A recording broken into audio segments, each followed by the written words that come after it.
Hello Yorobun, ngayon ay meron naman tayo ditong fill in the blank question at ngayon ay hahanapin natin ang sagot sa fill in the blank na ito.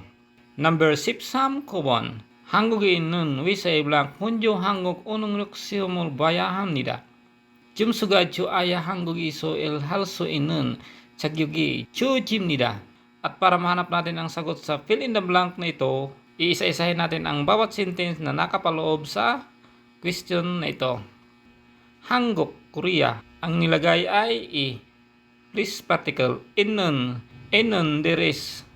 Wesa, company. Ang nilagay din sa kanya ay Location, particle.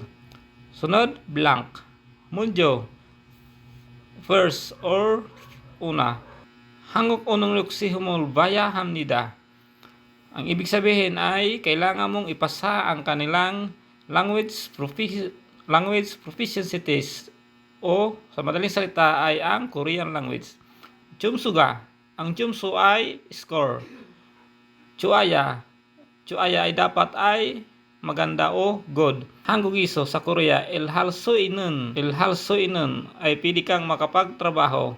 Chagyok, ang ibig sabihin ng chagyok ay kwalifikasyon.